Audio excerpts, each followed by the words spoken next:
Hi, and welcome to another Meet the Author. We've got a great discussion in store, and I'm just going to hand it right off to my friend Gary. Gary, take it away. Thanks, Tamara. Welcome, everybody. Joining us today. We have a really cool guest, and I've had the privilege of reading his book. Robert J. Boer is with us. Welcome, Robert. We also see that our previous author from the last show, Michael Shoveldape, is online as well. And there is a kind of connection. There is a kind of a method in our, or madness in our method of the different shows that we're showing. Back in August, we did talk about the complexity-based approach. In this particular book that Robert has written also carries on with that theme of complexity, but we also look at it from a very operational point of view. His book is called Safety Leadership, a different, doable, and directed approach to operational improvements. If you look at my background picture, and if you go on view, you may have a better view of it. The first thing that struck me was the photo on the cover. If you take a closer look, you can see a car. So this is a roadway. Robert, can you tell us more about this photo and how you chose it? Yeah, this was chosen on purpose. What you see is between the big arc, you see a little track here. We call them desire paths in English, olifantenpaadje in Dutch, meaning elephant's paths. And they actually show a way of getting from A to B, perhaps somewhat easier than you would if you were following the main track. And that is what one of the main cornerstones is of what I am talking about in my book. That's local ingenuity. It's where we find ways to do the work which is a little bit smarter or thought through than the traditional or the prescribed way of doing work. And that's what we see people doing all the time when they're balancing contradictory goals. They try to get to the desired state as quickly as possible, making use of their ingenuity, but it's very, very much localized. Great, thanks. Okay. Well, in your book, you offer a coherent sense-making approach to safety that is different, doable, and directed. You say this approach is suitable for organizations that are subject to low incident rates, where adverse events are perhaps too few to account, and their cause is not a single, easily identifiable failure or malfunction. You say that incidents are a natural consequence of the complexity of the system. Can you expand on that? Yeah, I think we're all pretty sensitive, certainly after Michael's talk last time about complexity and how that leads to emergence, to a situation which we cannot properly identify upfront, but which in hindsight becomes explainable. And in my definition of emergence, I vary a little from the scientific definition where it's just the interaction between components of a system. But I very much focus on the fact that in hindsight, something is reasonably well explainable, but it's very, very difficult, if not impossible, to predict. One example is where there was a hotel being constructed in the vicinity of an airport around Dublin, and the setting up of the lights was such that the pilots of a particular plane thought that the lights on the construction building, on the hotel itself, were actually showing him the way towards the runway. And that wasn't the case at all. It was they were deviating from the path. It was actually quite a dangerous situation. And luckily, air traffic control was able to correct them. But you can imagine that no one really thought about the lighting arrangement in a hotel in the vicinity of an airport. Well within the legal boundaries would distract a pilot in such a way. Cool. So let's take a little deeper dive into the book. And what I like about this book, if people know me, I like seeing things in threes.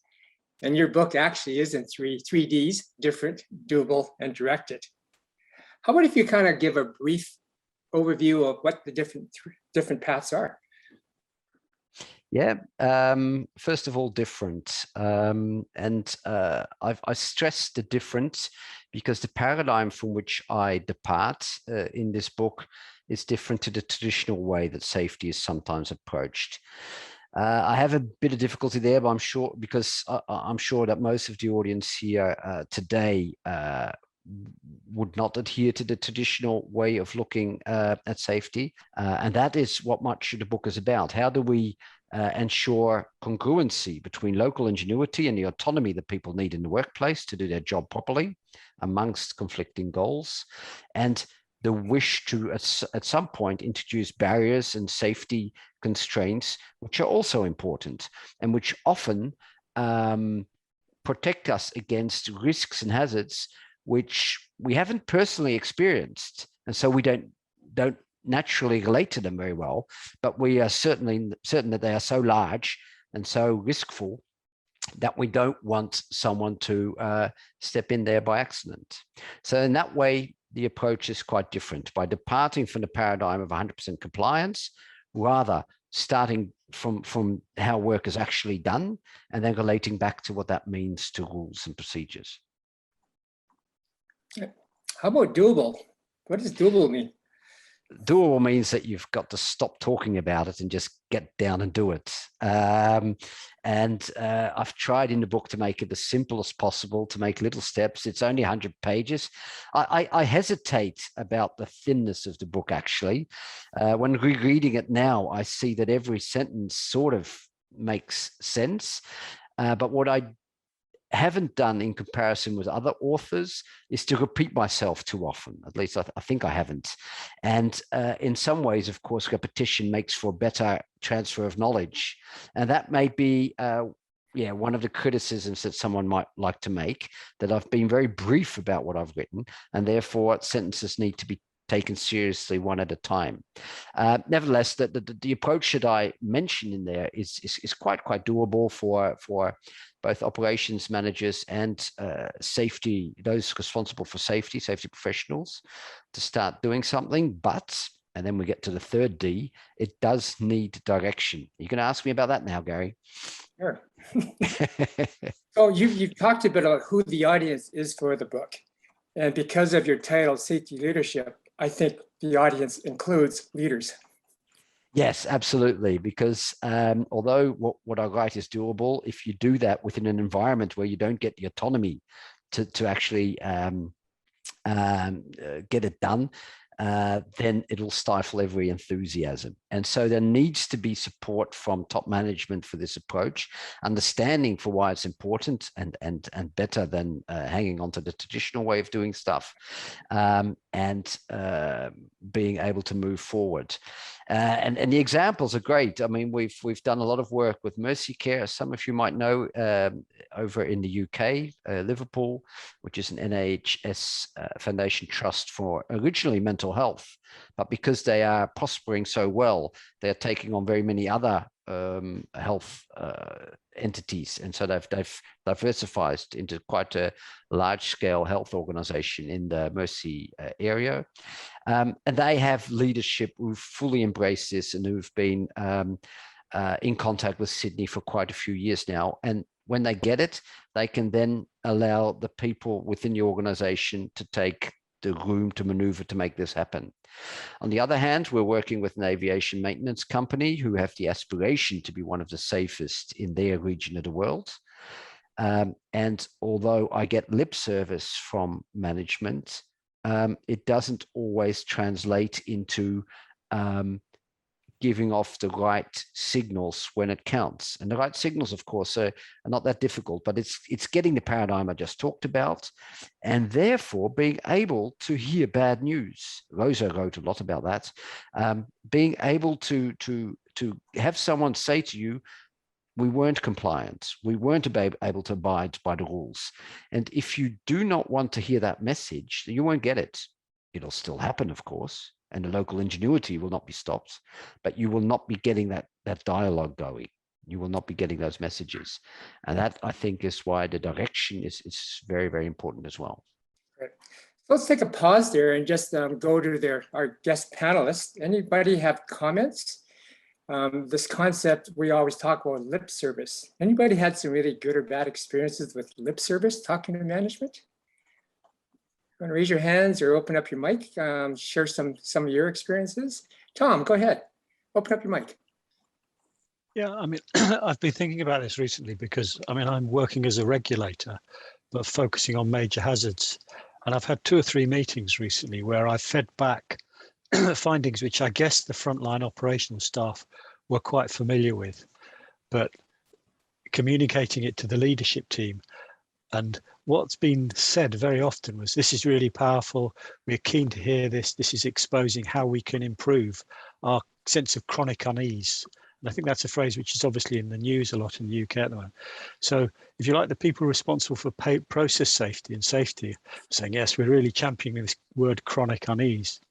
But although the leadership in the room, the sort of owners, the site managers, they say the right things. They say, yes, we want to champion it, but you can almost see them.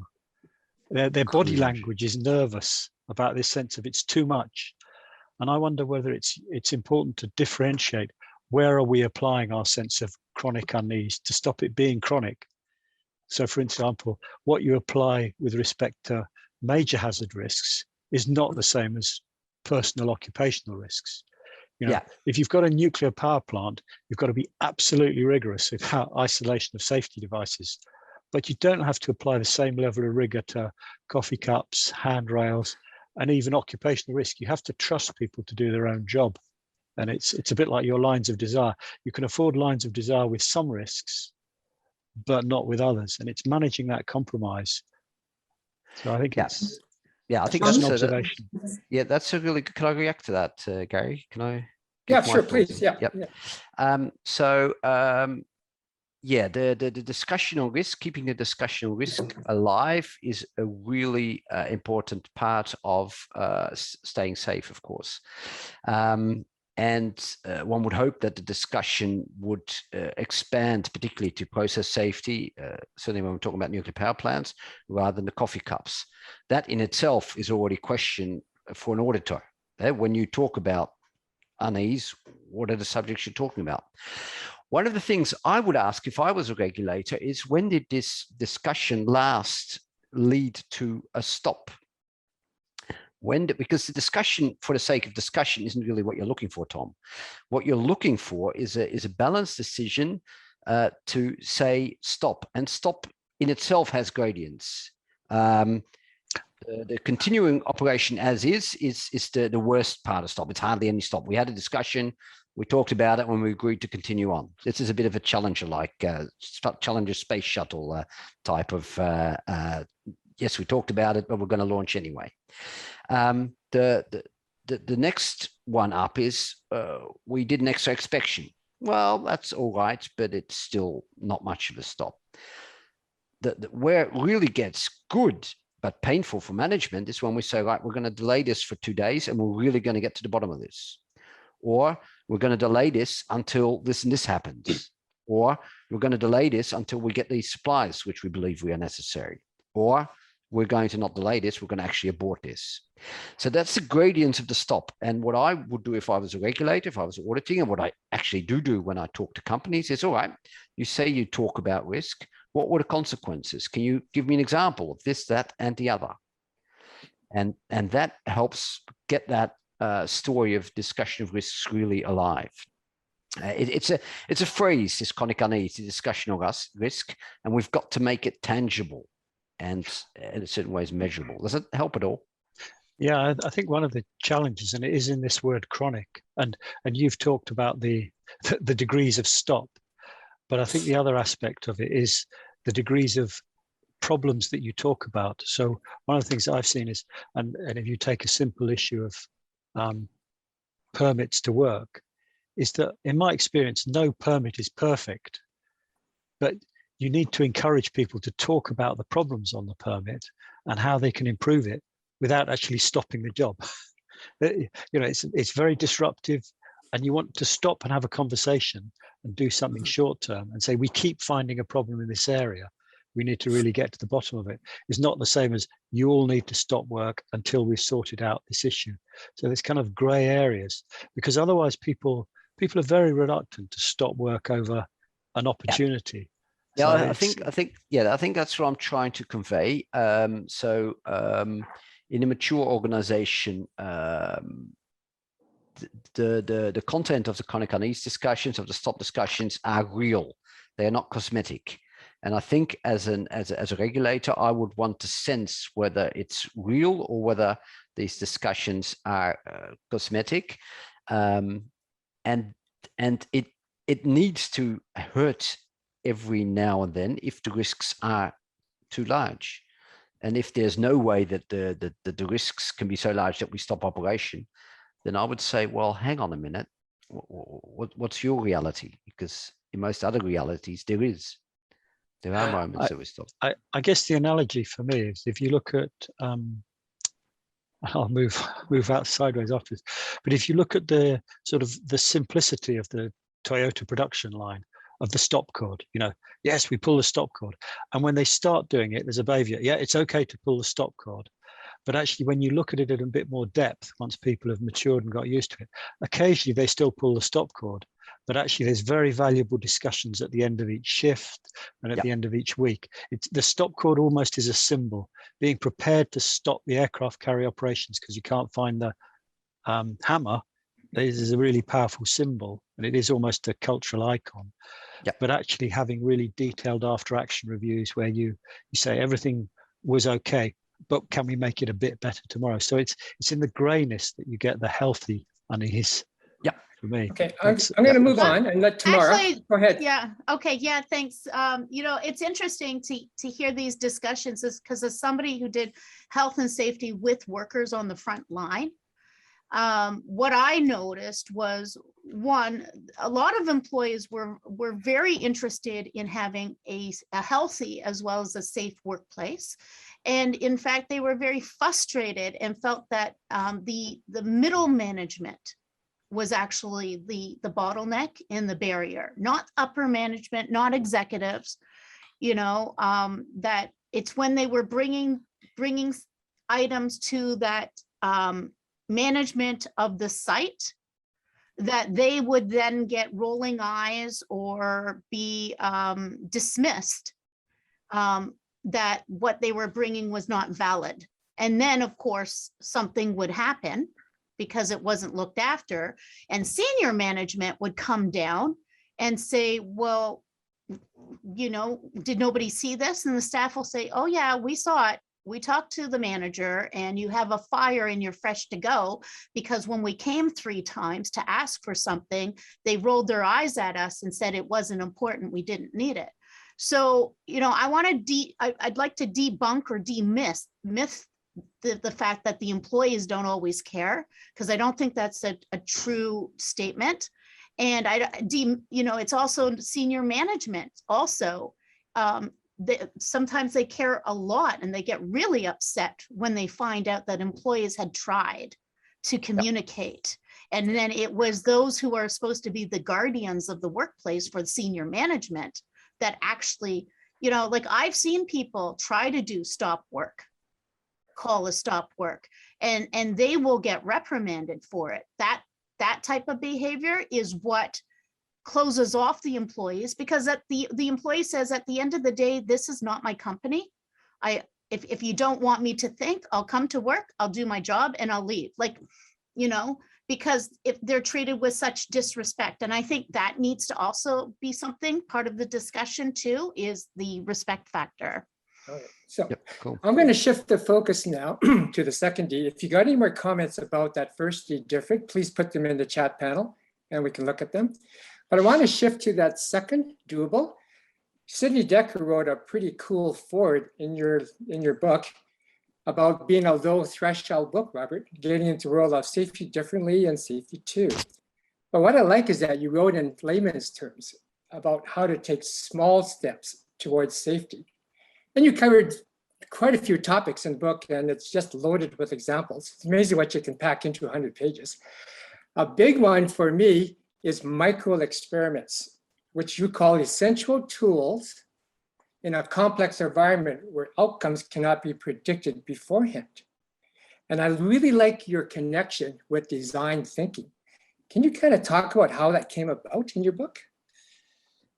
Yeah, I'm not sure who to credit with the term micro experiment completely. Sidney did something with Woolworth, which he calls a micro experiment, together with a PhD student. At the same time, The Kinefin framework that we know from Dave Snowden talks about a probe sensor response, which has a very similar type of take. And in the end, we've done a number of micro experiments now, and with students from the university, we've converged into what seems to be a workable format. The importance is key to the micro experiment is an intervention, which you don't know whether it will work or not.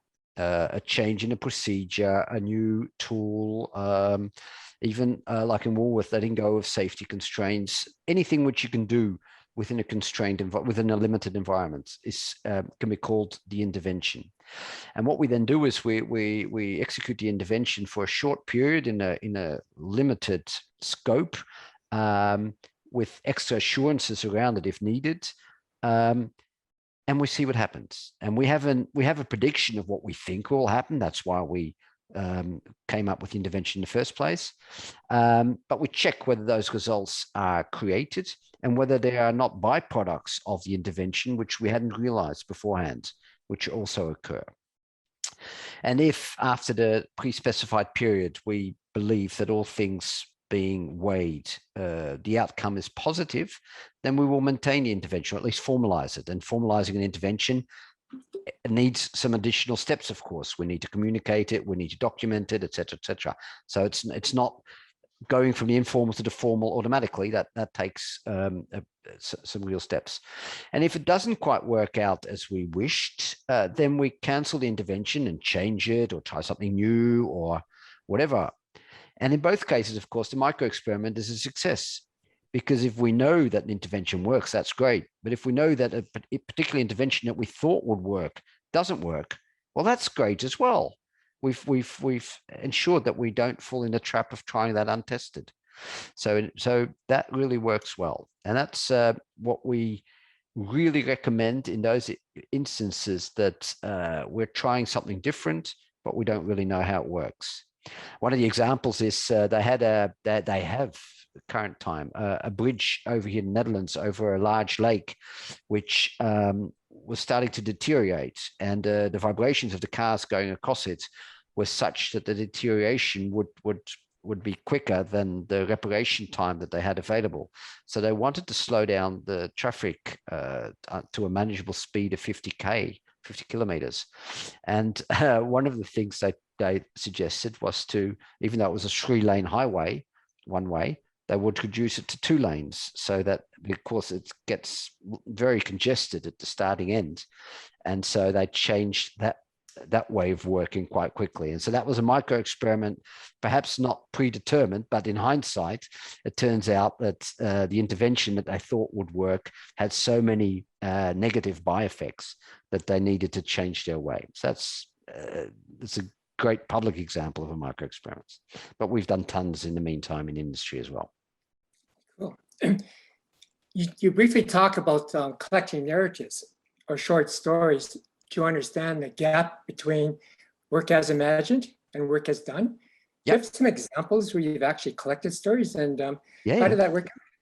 Yeah, well, that was frustrating, and I'll tell you why at the end.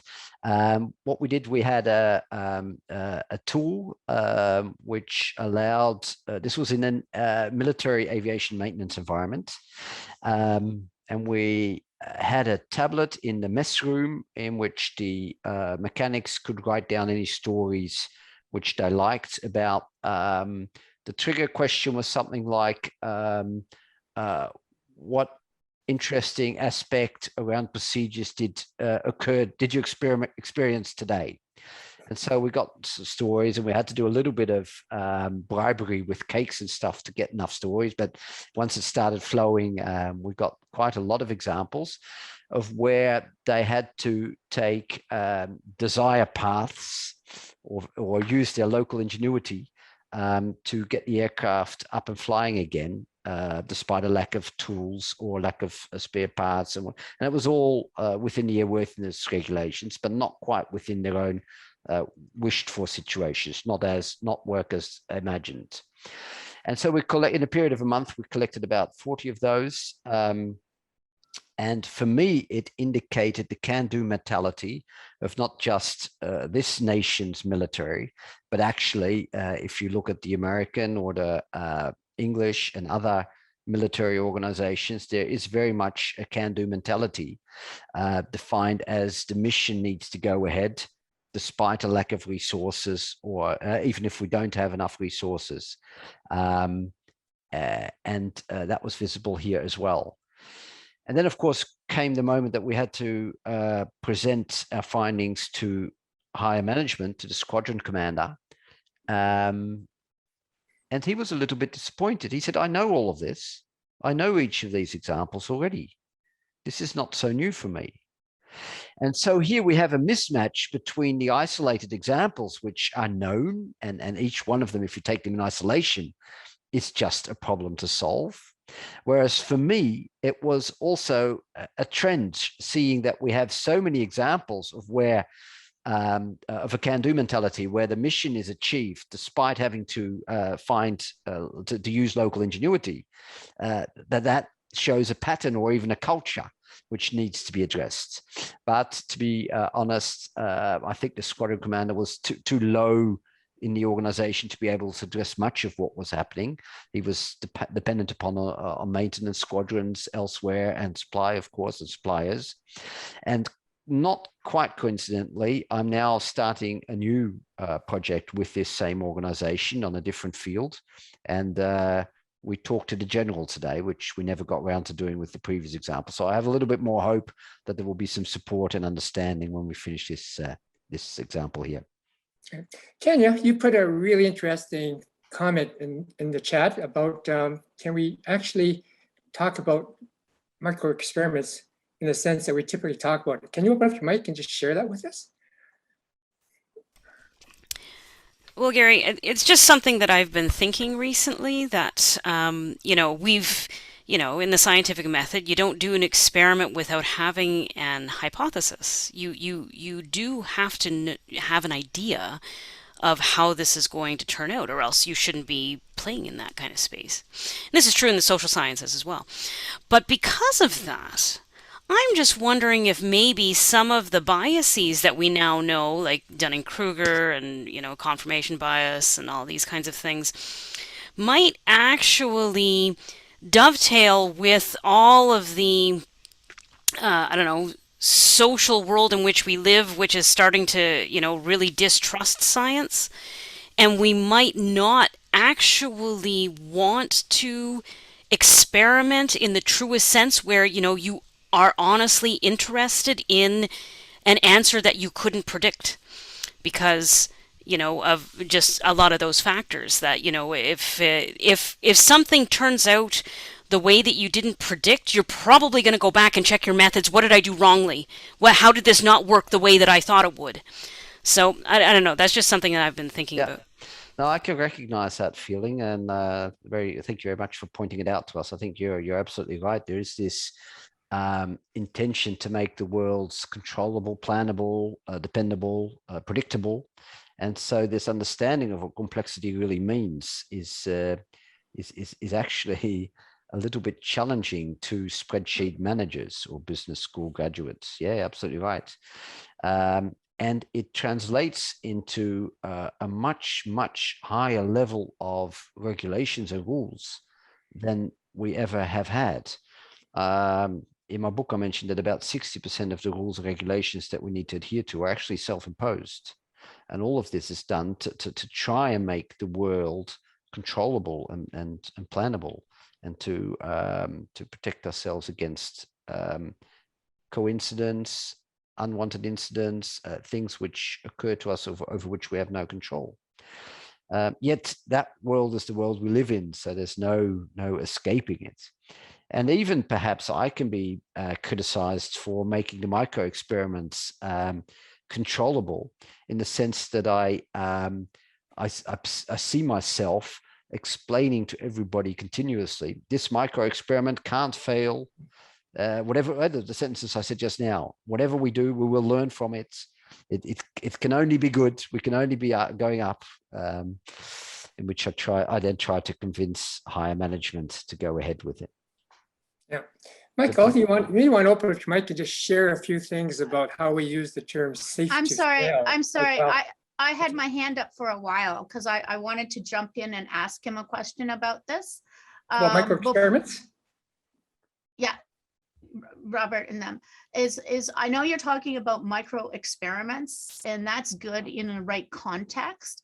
But what I don't hear people talking a lot about is micro and macro observations, which is totally different, right? Where you're taking in information from your environment so that you can understand better.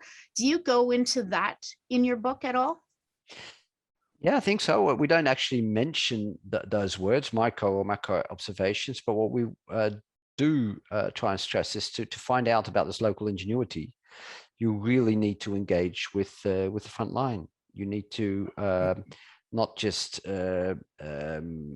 walk past and say, hi, how are things going? You really need to engage and understand what makes work difficult for them. What do they sacrifice when things get a little more cumbersome? What are the different goals that they're trying to balance? And if we don't know all of that, then we can hardly help ourselves understand where this local ingenuity is not transparent and where the bounds are, and therefore what risks we run. Because that's the bottom line, isn't it? I mean, the world's not going to stop turning just because I've written a book, nor is it going to stop turning because there's a non-compliance somewhere. The things that are happening today that are not transparent, this local ingenuity, these desire paths, that they have been happening and they'll continue to happen, irrespective of whether we engage with the front line or whether we take an aloof point of view and expect them to be 100% compliant. What is actually challenging and threatening even for managers is to find out about these desire paths, what is local ingenuity, to see that it isn't quite in line with what was expected in the rules and regulations, and then to think, shivers, I need to do something about this. I can't now that I know let this exist. And then it becomes a little painful. And some managers, they step back from that risk, that responsibility. So yes, we do need to observe and engage quite deeply, but we also need to be prepared to then take the next couple of steps. And that's why it needs to be directed. And I would even expand that observation to, like you said, the front line, which is great, but also to all levels of management and even executive C-suite. I think, you know, micro and macro observations are valuable to see like in a right across the organization. And the reason is that because you can then start seeing the different dynamics that might be shifting things and creating things at play. Because often if we just look in one place, we could actually be missing what other things are influencing where we're looking. Yep. Just noticing there's a lot of good comments about micro experiments. Just want to mention that in the book, what Robert does after each chapter in his conclusion puts bullet points. And these are how-tos. And he has, I think, a really good section on micro experiments. How did you micro experiment? So again, a bit of plug for your book, Robert. I really resonate with those. I think, Michael, you do as well, because they do match what we do and sort of work with story collecting. And as you say, Tamara, micro observations could be those patterns or trends that Robert sees, which comes from the bigger picture as opposed to individual. So we see the forest, but you can also see the trees as well, and you can drive down. Just managing the time, I like we could carry on with this one for a long time, but we need to talk about that last D, and we have talked a bit. It's about being directed. Can I just, Gary? Tom has a good question. Just quickly on the micro experiments. Sure. Can I open it up? Yep. So does it need to be fast? Tom asks. Fast in the sense of a short time between identifying the need and starting it? No, not really. There's a bit of preparation to be done, and in some cases that preparation took longer than a year. But they need to be not even short, but they do need to be bounded in time. That's really important. The point is that there's got to be a moment in time after we get most of the relevant information in that we say, all right, this micro experiment is now stopped. We are not doing this intervention anymore. And that makes for an active choice as to whether we want to continue it. And if you do, then you need to formalize it. And there's steps to take to formalize an intervention, or we change it or just cancel it altogether. And so by giving it a bounded specified time, we force that decision. Because the default, of course, is in many organizations, oh, it's been working well last week, let's continue that. But then you don't have that definite evaluation. And more importantly, you then you do exactly what you don't want with rules and regulations and new procedures, is you don't introduce it properly. And that's why that bounded time particularly is something I'd like to stress. I'm curious, have you ever talked to Malcolm Staves at L'Oreal? Because what you're describing is very similar to a program that they have in-house, where somebody might have an idea and they call it an initiative. And then that initiative is, they form a team inside that work site. Okay, so it's first very site specific. And then from there, they have a whole process, which I won't go into right now, but it gets evaluated, right? Whether or not there's validity from that small group trying it out. And then there's different ways that it starts moving up the organization, and it goes through formal phases that they have a program for, and it comes out the other side as if it goes through all that, it then becomes a L'Oreal best practice. And it's spread out globally, right? After it goes through several validation phases in different regions and stuff. And that kind of... Yeah, that sounds quite close to what I was describing. I think you're pointing to a second issue, which I just need to highlight there, Tamara, and that is that none of this is very original. I did not pretend to be original at all in this book. In fact, I've tried to document things which we were doing already. What I have tried to do is to translate the thoughts of Sidney Dekker, but not just Sidney Dekker, many other people as well, into something practical. And if people say, oh, this is all pretty old, but at least now I can make it work, well, then that's my goal achieved. I certainly didn't intend to create anything new in the sense of new theories or anything. Good. Okay. So let me now focus on that last one, directed. We already talked a bit about it, about the need for management support and buy-in.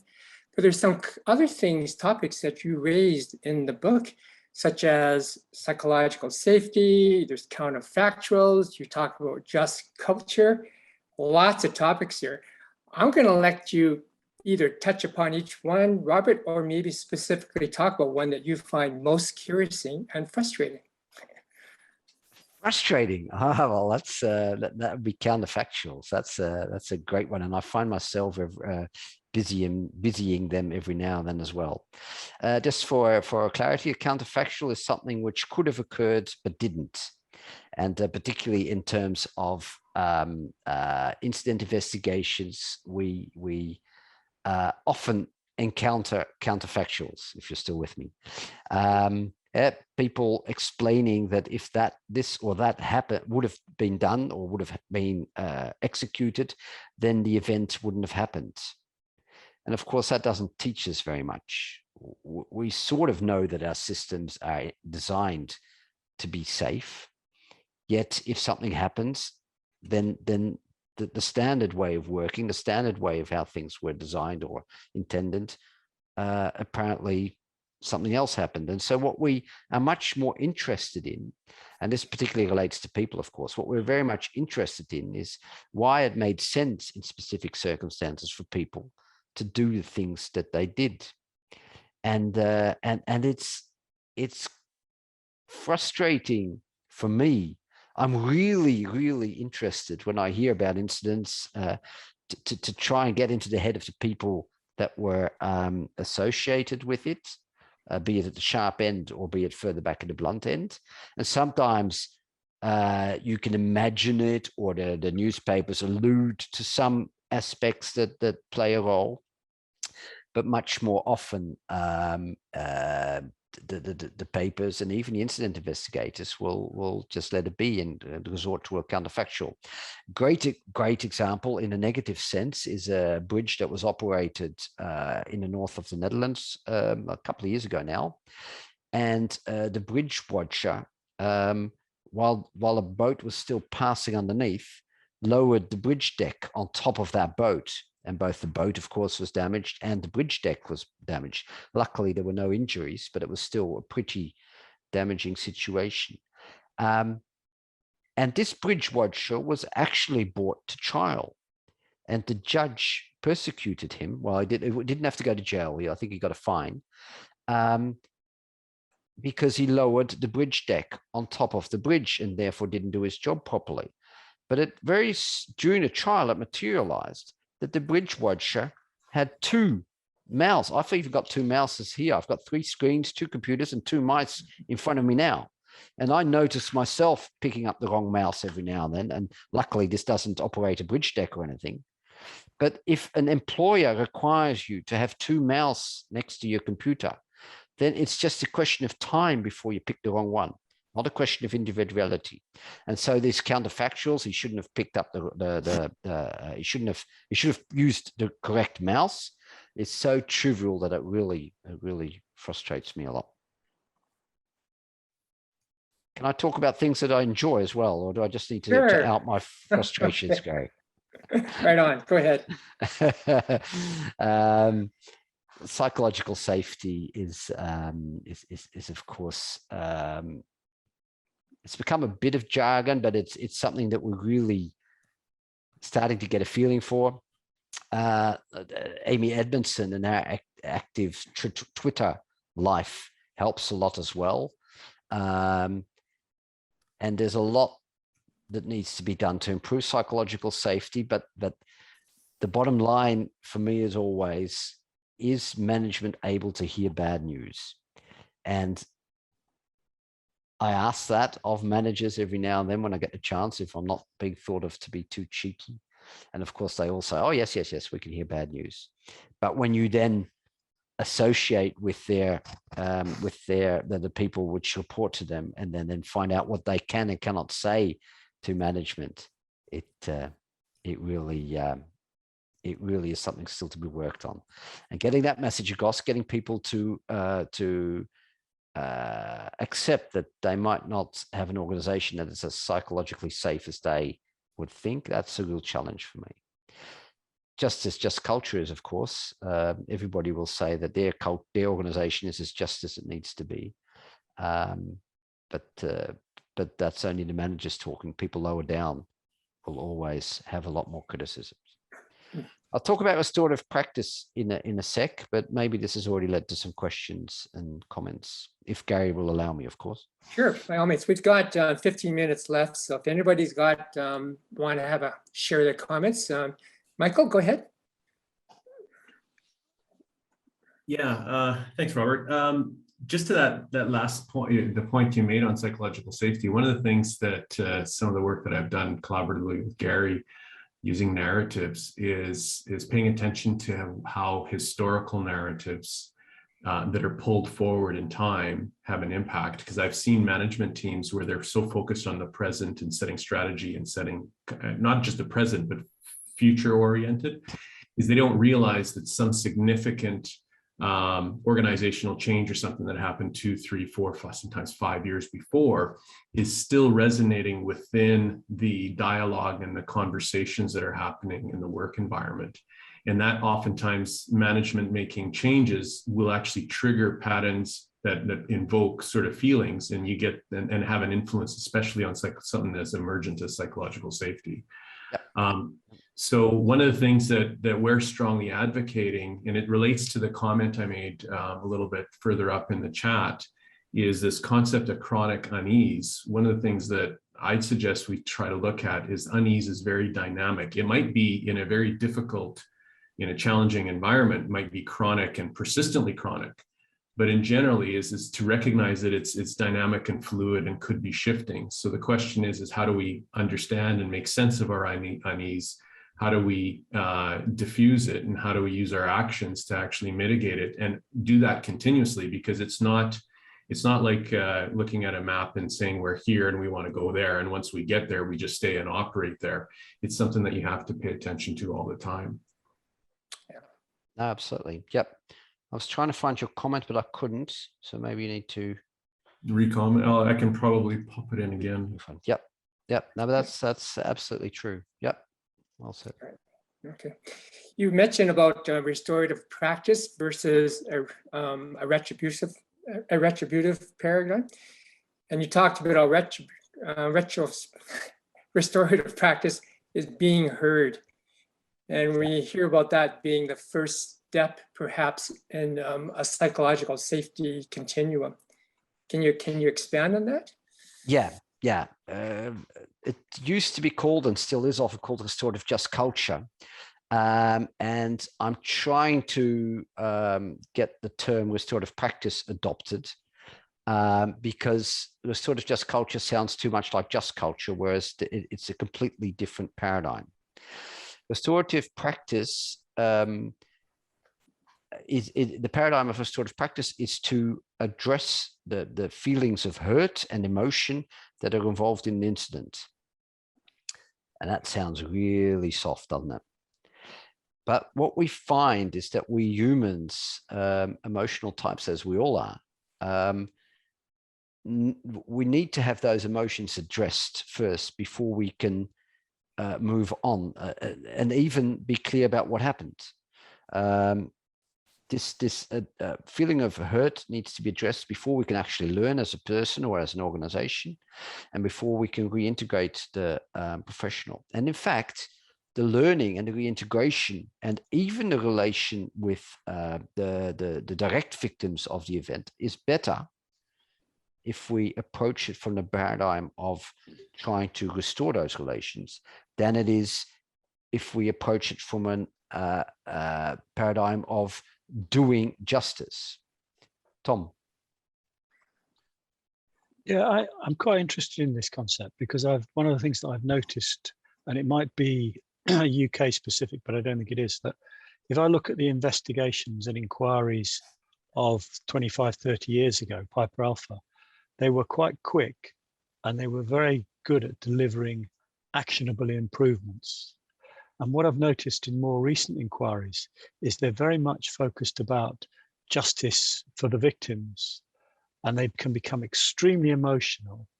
And for instance, the Grenfell inquiry, which has really got some very simple, easy things to do across a very broad spectrum. But in the public eye, it's focused on some quite inappropriate selected technical solutions. And they've spent a lot of time in terms of years in giving the victims a voice. And I think that's absolutely valid, but it's not necessarily a good way to improve safety. And it can lead to some very counterproductive behaviors from the people who want to take action, because by taking action, you become implicit in the guilt. So everyone's stepping back fast. So I just wonder whether this concept of restorative practice could manage this really wicked problem about how do you learn from accidents and improve the systems while also giving the victims due respect, rights, etc., etc., etc. Because sometimes the victims, yeah, anyway. Yep, no, absolutely. There are the restorative practice is better all the way around, and the restorative practice doesn't exclude, in the end, paying victims for damages which they have economically suffered, and restorative practice doesn't even exclude totally punishment or termination in the end. Restorative practice doesn't even exclude someone. I'm trying to avoid the word blame, because blame is something which you project on someone, and that's not the intention. But restorative practice doesn't exclude someone feeling guilty or certainly not remorseful about, doesn't exclude remorse for the things that happened.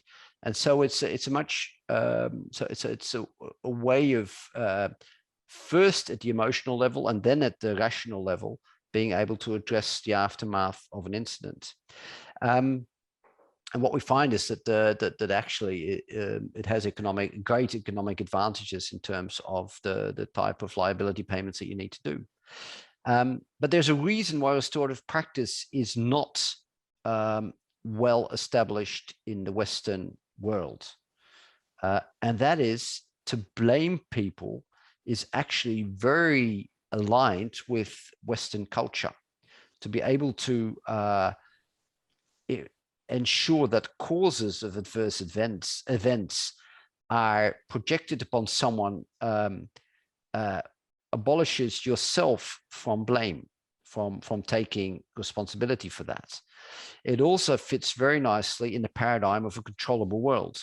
We wouldn't have had an accident if someone didn't mess up. Better still, if someone who is somehow a bad apple hadn't messed up.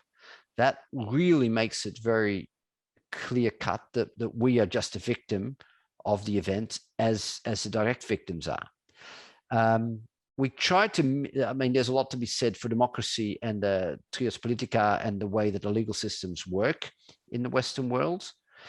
And what we wrongly assume is that if we mimic some of the mechanisms of justice in society at large, that we then have a justice in organizations, but we don't. We don't have the independence of a judge in organizations. In fact, managers are always, in the end, both responsible for the events that have transpired, but also are sensitive to the reputational damage that is being done by an incident. So there's no way that they're independent. There's hardly a way for appeal. And so the trying to mimic justice in society at large in an organization is in vain. And if we then bring that down to a flow chart with green, orange, and red labels on it, then we're really making life very simplistic, assuming life is very simplistic. So the restorative paradigm is there's a lot to be going for. It isn't very, very difficult to apply, but again, it needs top level at least understanding and, if possible, permission to implement it. You cannot do that in an organization without having some backing, because the pressures to respond after an incident in a traditional way are just too large. And in a knowledge sense, the paradigm which I'm explaining in very brief terms here needs to be fully acknowledged. But apart from that, it's doable. And we've developed a program which runs with Northumbria University over in Newcastle, together with NHS Foundation Trust Mercy Care, the one I mentioned before. And that's been hugely successful in rolling out a restorative practice in NHS in the UK over the last 2 or 3 years. And a colleague and I are now going to be implementing a Dutch language session over in the Netherlands. There's not many of you on the call today who speak Dutch, just 1 or 2 of them. Yeah, hi Petra. But I'm sure that we can work with other regions as well if there's an interest. Just a simple question. Do you think restorative justice will help people better investigate accidents and incidents and not become sort of fixated on the first cause? And I was prompted by this famous Dutch case where the pediatric nurse was blamed and I think actually imprisoned for being responsible for multiple murders, really as a confluence of misinterpreting the statistics. But of course, the victims, the organizations, everyone was very happy to blame. And I see that happening often. We fixate on a powerful technical cause, which might often be technical. And I wonder whether restorative practice would actually lead to better technical understanding of systems failures. Yeah, I think in this specific case, restorative practice, this incorrect imprisonment could have been avoided in other ways as well than just restorative practice. But we have seen a recent case of a nurse again being struck from the register because of errors. And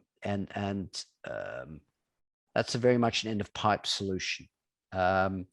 what restorative practice does is it does improve learning, because once these emotional, this hurt has been not absolved, but has been addressed, it makes it easier for people to talk honestly and in more detail about what happened and when they what they went through, than if we don't do that. I mean, even legally, it's much wiser to keep your mouth shut if you're involved in an investigation than if you are in a process of restoring relations. Now, having said that, I don't have the expectation that we'll be able to change the legal system anytime soon. So my approach to restorative practice is quite practical, and is quite within organizations. And there's, I think, across the boundary of the organization towards the legal system, we might still need for the intermediate term be very hesitant in sharing information.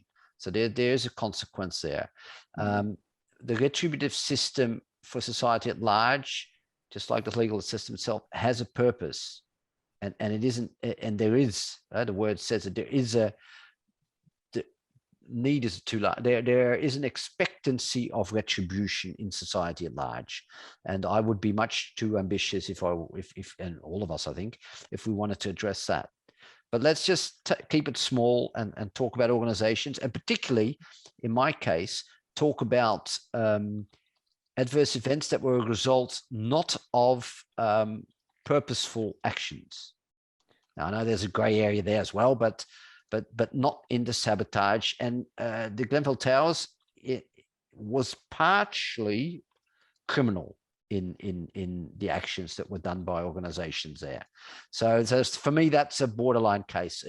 I think there's enough to be done on the non-criminal side, also for safety, for us to be busy for quite a lifetime. And then others can take it one step further. Now, on the other hand, I'm also involved on restorative practice in campuses, university campuses, and those actions are on the borderline between mischief and criminal actions sometimes. Vandalism, when having drunk too much, particularly when someone is trying to impress someone else, borders on the line, and they might be very, they have proven to be very suitable for a restorative approach as well. So that's a disclaimer of my own talk just now. I've talked too much, sorry. It is the top of the hour, so I'd like to end, of course, asking Robert, what are your 3 takeaways you would like to leave the viewers with? Apart from buy the book, to let me know how you fare and where you run into problems, and I'd be and I'd see the most issues in getting support from top level management. We've found that we've been able to inspire Sydney Modern Eye, a lot of people to think about safety in a different way than before. But many have been frustrated by the freedom that they have gotten from their management to actually apply some of these things. So together we need to work on that. I'm happy to help if needed. That's yeah. And that's why I think the size of your book is probably an advantage, because it's easy to put that in front of management, easy to read. And I think what you want to do is raise their level of curiosity to carry on with the conversation, have discussion. And I think your book does a wonderful job in doing that. So Tamara, over to you to close her off. Absolutely. This has been an amazing conversation. Thank you very much, Robert and Michael, for joining us today and sharing your ideas and your thoughts. I hope that people will go out and check out Robert's book. And just also to tie up, if you wanted to connect with Robert on LinkedIn, there's his LinkedIn profile in the chat now.